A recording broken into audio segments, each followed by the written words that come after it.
Hello guys, कैसे हैं आप सभी? उम्मीद करता हूँ काफ़ी अच्छे होंगे, स्वस्थ होंगे और खुशहाल होंगे। हर किसी के चेहरे पे एक अलग ही स्माइल होगी। तो चलिए आप सभी का हमारे अपने YouTube channel learning by doing में आपका स्वागत करता हूँ मैं एक बार फिर से। और आप सभी को जन्माष्टमी की हार्दिक ढेर सारी शुभकामनाएँ। आपका दिन, आपका समय, आपका वर्ष, आपका सेहत, स्वास्थ्य सब मंगलमय रहे। तो इसी ऊर्जा के साथ, इसी पॉजिटिविटी के साथ हम अपने आज का सेशन स्टार्ट करते हैं। जैसे कि हमने बताया आज जन्माष्टमी है, तो हैप्पी जन्माष्टमी हर सभी को। शुभ जन्माष्टमी जो हिंदी में समझते हैं, जो इंग्लिश थोड़ा कम जानते हैं मेरी तरह। और हर किसी के लिए भगवान का प्रसाद है यहाँ पे 56 भोग का। और श्री कृष्ण भगवान जी यहाँ पे तो सब दर्शन कर सकते हो। लेकिन साथ साथ हमें कुछ पढ़ना भी है और सीखना भी है, तो टाइम है हमारा कुछ पढ़ने का और कुछ सीखने का। और हमारा जो नया और जो मोटिवेटेड और जो फोकस है किसके ऊपर है, वी लर्न वी ग्रो। कहा गया है कि हम पढ़ेंगे और हम डेफिनेटली आगे बढ़ेंगे। तो चलिए अब स्टार्ट कर लेते हैं। अगर आपने अभी तक हमें फॉलो नहीं किया तो आप लोग हमें ट्विटर पे फॉलो कर लीजिए। चैनल को सब्सक्राइब नहीं किया, चैनल को सब्सक्राइब कीजिए। और टेलीग्राम ग्रुप भी आप सभी ज्वाइन कर लीजिए। और अगर आपके पास में कोई सजेशन है या कोई फीडबैक है जो आप हमें शेयर करना चाहते हैं, तो आप हमें जीमेल के माध्यम से हमें भेज सकते हैं।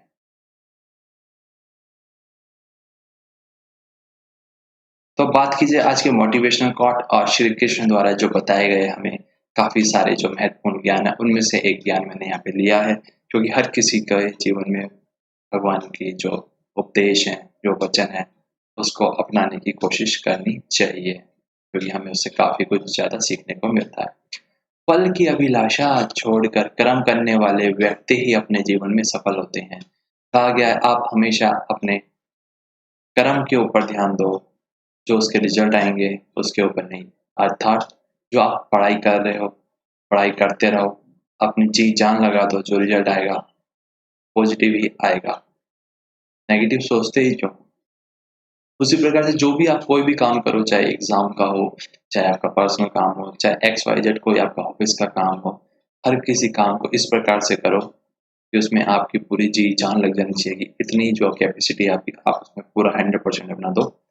फिर जो भी उसके रिजल्ट्स आएँगे, आउटकम्स आएँगे, पॉजिटिव ही आएँगे। टेंशन क्यों लेते हो? ऐसा कहा गया है, ऐसी कोशिश करनी चाहिए हम सभी को। चलिए अब वोकैब को स्टार्ट कर लेते हैं। तो आज की पहली वोकैब है ट्रूस।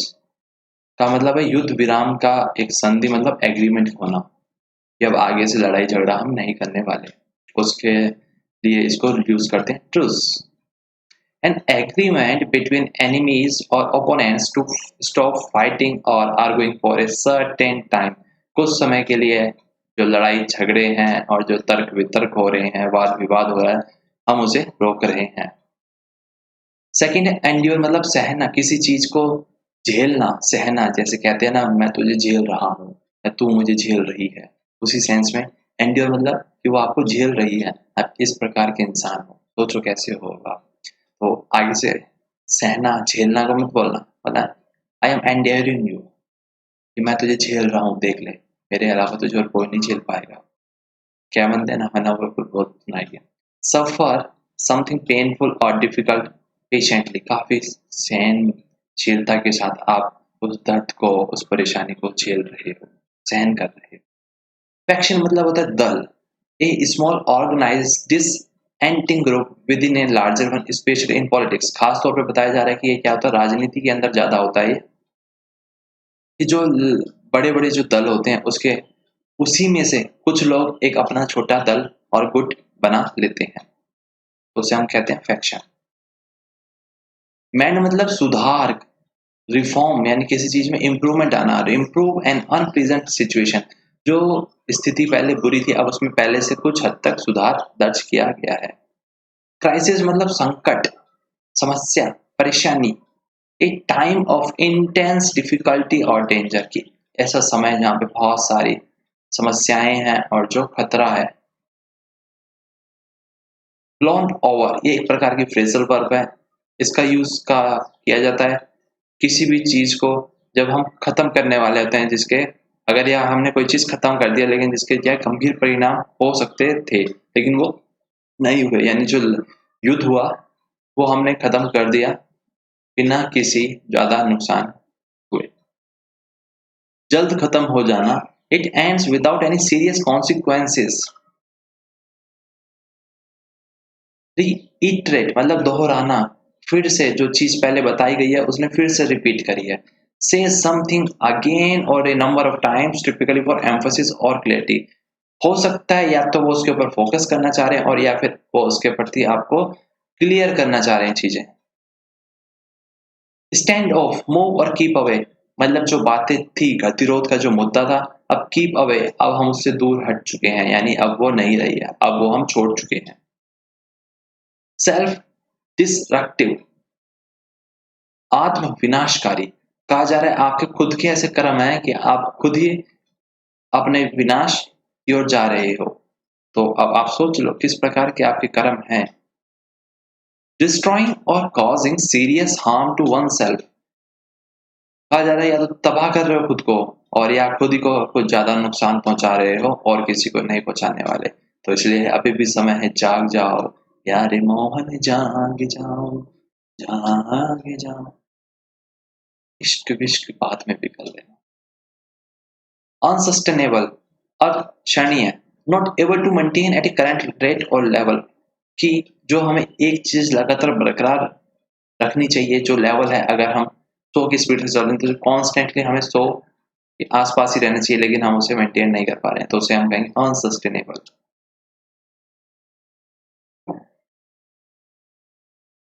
अनएवरिंग, हतोत्साहित, किसी को डीमोटिवेट करना। कॉजिंग वन टू लूज करेज और कॉन्फिडेंस, डिसकंसर्टिंग, यानी उसे मोटिवेट ना करना, डीमोटिवेट कर रहे हो तो इससे कुछ नहीं हो पाएगा, लेकिन वही बाद में बहुत कुछ करके आपको दिखाता भी है। टर्म ऑयल, शोरगुल, यानी बहुत शोर शराबा है। ए स्टेट ऑफ ग्रेट डिस्टर्बेंस है, जहाँ पे कंफ्यूजन है और अनसर्टेनिटी, यानी क्या होगा पता नहीं। टेंडेंसी मतलब रुझान, N inclination towards a particular characteristics और टाइप ऑफ बिहेवियर, मतलब उसका रुझान, उसका झुकाव किसकी ओर ज्यादा है, कि वो किससे ज्यादा प्यार करता है, आपसे किसी और से, तो उसकी टेंडेंसी कैसी है। ब्रेजन है, बेशरम, बोल्ड एंड विदाउट शेम, मतलब सख्त है और बिना किसी शर्म लिहाज के। पार्टिजनशिप मतलब भेदभाव, prejudice in favour of a particular cause और बायस। टिल्ट मतलब होता है झुकाव, मूव और cause to move into a sloping position, मतलब कि आप ऐसी जगह पे हो, जैसे कई बार होता है ना जो पहाड़ होते हैं वहां पे नीचे से ऊपर की ओर और ऊपर से नीचे की ओर, तो वो वाला यहाँ पे झुकाव की बात की जा रही है। मैक्सिमलिस्ट, अधिकतमवादी, स्पेशली इन पॉलिटिक्स, खास तौर पे बताया जाता है कि राजनीति में ऐसा होता है। A person who hold extreme views and is not prepared to compromise, जिसके एक अपने जो विचार होते हैं वो रखता है और वो तैयार नहीं होता किसी भी समझौते के लिए, यानी जो उसके विचार है वो पूरे होने चाहिए और मानने चाहिए और उसकी जो भावनाएं हैं वो बराबर व्यक्त करता है। कंप्लासेंसी मतलब शालीनता, politely, a feeling of smug और अनक्रिटिकल सेटिस्फैक्शन विद oneself और one's अचीवमेंट। रिपेलियन मतलब विद्रोह करना, किसी चीज के फेवर में ना जाके आप अगेंस्ट में हो जाओ। द एक्शन और process of resisting authority, control और कन्वेंशन। रिलेंटनेस निरंतर यानी लगातार। अनसीजिंग इंटेंस यानी मैं तो उससे लगातार अभी तक प्यार करता आ रहा हूँ। अनहीडेड असावधान, एक होता है सावधान, एक है अनहीडेड मतलब असावधान, यानी आप सावधान नहीं हो बिल्कुल भी। हियर और नोटिस बट डिसरिगार्डेड, आपने सुना, समझा और साइड कर दिया। ब्लिंकमैनशिप अस्थिरता है, द आर्ट और practice of pursuing a dangerous policy to limits of safety before stopping, specially in politics, खास तौर पे ऐसी आर्ट यानी कला और ऐसी प्रैक्टिस अपनाई जाती है कहाँ पे, राजनीति के अंदर परस्यू करती है, जो डेंजरस पॉलिसी बना दी, खतरनाक जो नीतियां बनती है जिससे कि लिमिट की जा सके सेफ्टी को रोकने से पहले। प्रीएम्प्ट यानी जो पहले से निर्धारित है, पूर्वाधिकृत। Take action in order to prevent an anticipated event happening और फॉर स्टेप। कहा जा रहा है किसी अनहैपनिंग यानी जो बुरा होने वाला है उसे रोकने के लिए जो पहले से हम जो अपने प्लान चलते हैं कि हम ऐसा करेंगे, हम ऐसा करेंगे, इन केस ऐसा कुछ होता है तो वो इम्पैक्ट मतलब उकसाना, प्रोत्साहित करना कि कर तू कुछ ऐसा कर वैसा कर। ड्राइव फोर्स और urge someone to do something. Deliberative मतलब विचारशील यानी सोचनी चाहिए। रिलेटिंग टू और इंटेंडेड फॉर कंसिडरेशन और डिस्कशन। इस संदर्भ में आपको सोचना चाहिए कि क्या आप हमसे शादी करने वाले हैं या नहीं, और ऐसे प्रस्ताव के ऊपर डिस्कशन करना चाहिए। लेकिन आपने झक से ना। फैसिलिटेट अभिनंदन करना। Make an action process easy और इजियर मतलब एक ऐसा प्रोसेस और आपके ऐसे हाव भाव और चाल जिससे कि क्या जो वो प्रक्रिया है उसको आसान बना देना। तो आइए जानते हैं आज का आर्टिकल किस बात के ऊपर बताया गया और क्या हमें नया सीखने को मिलेगा। आज के इस आर्टिकल में काफी कुछ वोकैब के माध्यम से हमने सीखा अभी तक, उसको अब धीरे धीरे इस आर्टिकल के थ्रू हम इम्प्लीमेंट करने की कोशिश करते हैं। कहा गया आज के आर्टिकल का जो टाइटल है राजस्थान का लेसन यानी राजस्थान का जो पार्ट, यही मतलब हुआ इसका कि राजस्थान का पार्ट। क्या सीख मिली है आपको इस कहानी से, जैसे होता था ना वैसे ही है। If the truth in the Congress is to endure both faction must mend their way. कहा जा रहा है अगर ये जो युद्ध विराम है जो कांग्रेस को सहना पड़ रहा है, जो झेलना पड़ रहा है, और अगर ऐसा ही रहा तो जो दो दल हैं यानी जो दो गुट बन गए हैं राजस्थान में, एक पायलट वाला और एक गहलोत सरकार वाला, उनको चाहिए अब अपने अपने जो रास्ते हैं उसको दो अलग रास्तों में सुधार करने की जरूरत है और वो अपने अपने रास्तों पे जाए, जब ही ये प्रक्रिया सुधर सकती है। द क्राइसिस यानी जो संकट है इन द कांग्रेस इन राजस्थान में that nearly brought down the government led by Chief Minister Ashok Gehlot has blown over। कहा गया कि जो संकट आए थे, जो संकट के बादल थे राजस्थान की सरकार के ऊपर कि वहां पे जो सरकार थी वो गिरने वाली थी, जहाँ की चीफ मिनिस्टर कौन है, अशोक गहलोत, वो अब छट गए हैं। The group led by Sachin Pilot was reiterated its loyalty to the party। जो ग्रुप जिन्होंने लीड किया सचिन पायलट के द्वारा, उन्होंने फिर से दोहराई अपनी वफादारी पार्टी के प्रति। तो the stand-off cost him the post of Deputy Chief Minister and State Party Chief। हालांकि इस गतिरोध को समाप्त करने के लिए और इस गतिरोध को जो बरकरार रखा गया था अभी तक, उनसे हटने के लिए उन्होंने अपनी जो पोस्ट थी डिप्टी सीएम की वो भी कुर्बान करी, और जो पार्टी का पद था उनका स्टेट चीफ का वो भी उन्हें त्यागना पड़ा। The truth is an outcome of the realization on both sides that their position had become self-destructive and unsustainable। और यह जो संधि यानी जो युद्ध विराम हुआ है, वो जो एग्रीमेंट हुआ, ये दोनों साइड से ही हुआ, क्योंकि जब उन्होंने ऐसा समझा और रियलाइज किया कि जो दोनों की पोजीशंस हैं वो दोनों अपने आप को ही नुकसान पहुंचा रहे हैं, ऐसे नहीं वो अपोजिट को पहुंचा रहे हैं, वो खुद भी ज्यादा उसमें नुकसान पहुंच रहा है उनको, और अनसस्टेनेबल यानी जो कांस्टेंट चीजें होनी चाहिए वो नहीं हो रही है, स्थिति और बिगड़ रही है। मिस्टर गहलोत, और जो मिस्टर गहलोत यानी जो चीफ मिनिस्टर है अभी राजस्थान के प्रेजेंट में, face the risk of losing the government, और उन्हें खतरा ऐसा फेस करना पड़ा कि उनकी सरकार गिर सकती है। वाइल जबकि पायलट है उन्होंने स्टार्ट किया at the unwavering prospect of life outside the Congress. एक ऐसी जिंदगी के लिए उन्होंने संभावना तलाश की अपनी जो बिना कांग्रेस के हो, कांग्रेस के बाहर। The turmoil in the Rajasthan has also been yet another occasion to note with deep concern with the tendency of the judiciary to overstep its remit set up by law। और कहा ये गया क्या जो ये शोरगुल था, ये जो डिस्टरबेंस हुई राजस्थान में, ऑल्सो एक अनदर ओकेजन है यानी एक अलग से अवसर है जो हमें ध्यान देना चाहिए चिंताओं के ऊपर, जो टेंडेंसी यानी जो रुझान है जुडिशरी के यानी जो न्यायपालिका के टू ओवर स्टेप यानी जो उसके ऊपर ओवर रूल कर जाती है it's remit set by law. Brazen partisanship of the governor, और जो भेदभावपूर्ण वाला जो रवैया रहा गवर्नर का वहां पे ये भी बताया गया, एंड मिस यूज ऑफ, और साथ ही साथ जो मिस यूज किया गया सेंट्रल एजेंसीज का to tilt the political balance यानी जो पॉलिटिकल जो बैलेंस है उसको झुकाने के लिए। द क्राइसिस वाज, और जो संकट है was primarily internal to the Congress, कि खास तौर पे जो मेनली देखा जाए तो ये कांग्रेस का इंटरनल मैटर था। बट लेकिन Bharatiya Janata Party maximalist approach to capture power at all cost was evident. लेकिन जो भारतीय जनता पार्टी यानी बीजेपी की जो अप्रोच है, यानी हर जगह उनकी सत्ता हासिल करने की, capture power at all cost, किसी भी कीमत पे हमें वहां की सत्ता हासिल होनी चाहिए, ऐसा हमें यहाँ पे देखने को फिर से मिला। The unseemingly power struggle had derailed governance in the state in the midst of a pandemic। और ये जो ना चाहते हुए ऐसी जो सत्ता के बीच जो लड़ाइयाँ हुई, जो मतभेद हुए, इसने जो काम गवर्नेंस का, सरकार का जो पटरी के ऊपर चल रहा था, वो पटरी से नीचे उतर गया। और वो भी कब? जब एक ऐसी स्थिति जो महामारी कोरोना वायरस की चल रही है हमारे देश में और हर जगह, उस दौरान पे यानी जो ध्यान था वो अब पॉलिटिक्स के ऊपर चला गया, जबकि चलना चाहिए था कोरोना वायरस की जो पैंडेमिक है उसको दूर करने के ऊपर। Now the settlement has been reach, और अब कहा जा रहा है कि दोनों के बीच समझौता हो गया है। The centre and the state, और जो सेंटर और स्टेट है अब उनको चाहिए, the Bharatiya Janata Party and the all sections within the ruling party must come together to combat the pandemic.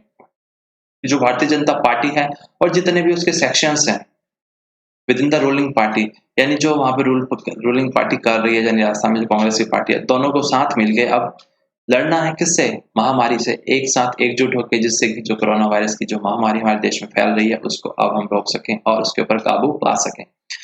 The Congress is facing the most severe crisis in its history. Congress ने ये आजकल जो देख रही है वो बहुत ही भयानक संकट के इस दौर से इतिहास में वो गुजर रही है। And it can't afford any complacency in keeping its house in order, और वह ये अफोर्ड नहीं कर सकती इस शालीनता को बरकरार रखने के लिए जो हाउस के जो उसके ऑर्डर है वो। अब पार्टी, और जो पार्टी है, is constantly at the receiving end of the Bharatiya Janata party, और यह जो सरकार है भारतीय जनता पार्टी की, उससे जो कांग्रेस की पार्टी है उसे कॉन्स्टेंटली लगातार खतरा मिलता हुआ आ रहा है, निरंतर ऑनस्लॉट एंड इन मार्च।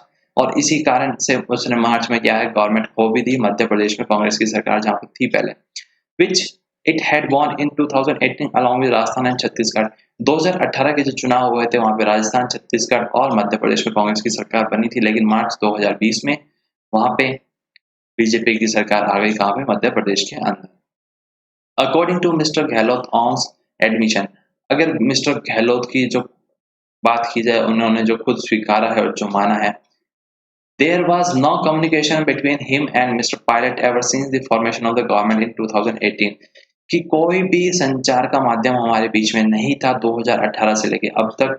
इसके बीच में जो मिस्टर पायलट और जो मिस्टर गहलोत है उनके बीच में, जब से यही सरकार बनी 2018 से पूरा 19 चला गया और 20 भी लगभग आधा आ चुका है, यानी 1.5 साल तक दोनों के बीच में, यानी ना पायलट के बीच में कोई बातचीत हुई है और ना ही कोई गहलोत के बीच में बातचीत हुई है। That is a sad commentary on the party, और यह एक प्रकार की जो बुरा उन्होंने वाक्य बताया है अपनी पार्टी के प्रति। Mister pilot had said he sorted to rebellion only after his grievance went unheeded, और मिस्टर पायलट ने कहा कि उन्होंने कोशिश की सॉर्टेड करने की इस विवाद को only after his grievance went unheeded, जब जो इनका जो ये ग्रीवेंस है, यानी जो उनकी ये समस्या है, उसको जब नजरअंदाज किया गया, जब उन्होंने ऐसे कदम उठाने के लिए ऐसा किया। This brinkmanship might have taught them both, और जो इस प्रकार की जो वहां पे अस्थिरता हुई, बहुत सारी चीजें दोनों को सीखने को मिली। And the party central leadership, खास तौर पे जो पार्टी की सेंट्रल यानी जो कॉमन लीडरशिप है, यानी जो दिल्ली में बैठी उनकी जो मेन गवर्नमेंट के जो लीडर्स हैं, उन्होंने भी काफी कुछ सीखा है। Some lesson for the future, यानी बहुत सारे पार्ट सीखने को मिले भविष्य के लिए कि ऐसा नहीं करना चाहिए और ऐसा करना चाहिए, या ऐसी परिस्थितियां होती है तो हमें क्या करना चाहिए। द रेजोल्यूशन, और जो इसका क्या कहते हैं आंसर, यानी जो सॉल्यूशन मिला इस क्राइसिस का, took the intervention of former Congress president Rahul Gandhi. वो कब मिला इस संकट का समाधान? जब इंटरवेंशन यानी हस्तक्षेप किया गया, जो पूर्व में जो कांग्रेस के प्रेसिडेंट रहे हैं, कौन? राहुल गांधी। उन्होंने हु कमांड्स, जो कमांड्स उन्होंने अपने हाथ में ली, द लॉयल्टी ऑफ बोथ, कि दोनों की वफादारी की कमांड अपने हाथ में ली। He could have resolved it earlier or even preempted the crisis altogether, और अगर वो चाहते तो इसको रिजॉल्व कर सकते थे पहले भी, और even pre emptied the crisis all together, और जब ये क्राइसिस यानी ये संकट आया उससे पहले भी इसको दूर किया जा सकता था। There is no single mode for running a political party, कोई भी पार्टी यानी जो सरकार और सत्ता चलाने का कोई एक सिंगल मोड नहीं होता, एक साधन नहीं होता है, बट द नेचर, लेकिन जो उसका नेचर होता है, हिस्ट्री होती है और कैरेक्टर होता है कांग्रेस का है, इम्पेल वो उसे क्या उकसा रहा है to be consultative and deliberate in its internal and external conduct, कि उसे विचार करना चाहिए अपने इंटरनल और एक्सटर्नल कंडक्ट के ऊपर और उसी प्रकार से उसे अब आगे बढ़ना चाहिए। एज राजस्थान डेमोन्स्ट्रेटेड, और राजस्थान ने ऐसे दिखा दिया कि mister Gandhi has been focus on building a critic of the Bharatiya Janata party, कि उन्होंने फोकस किया जो बिल्डिंग यानी जो आलोचना की गई भारतीय जनता पार्टी के द्वारा और उसकी गवर्नमेंट के द्वारा, but such politics will be effective only, और ये इस प्रकार की जो पॉलिटिक्स है जब इफेक्टिव हो सकती है when reinforced by a strong organisation, कि जब हम एक सख्त ऑर्गेनाइजेशन और एक अच्छे दल बल के साथ उसको अगर मुकाबला कर पाए तभी। He has a strong opinion on what the Congress should ideally be, और उनका एक अपना स्ट्रांग ओपिनियन है, मत है, विचार है कि क्या कांग्रेस वास्तव में किसकी विचारधारा के ऊपर चल रही है और क्या फॉलो करती है, but he has no option, लेकिन उनके पास कोई भी ऑप्शन नहीं है but to start with what is currently is, लेकिन अब जरूरत है उनको स्टार्ट कर देना चाहिए जो जैसी अब है उसी के हिसाब से। तो ये था हमारा आज का आर्टिकल, उम्मीद करता हूँ आपको काफी कुछ नया जानने को मिला होगा, काफी कुछ आप लोगों ने सीखा भी होगा। अभी तक आप लोगों ने हमारा जो ट्विटर है वो फॉलो नहीं किया तो ट्विटर अकाउंट फॉलो कीजिए, यूट्यूब चैनल को सब्सक्राइब नहीं किया चैनल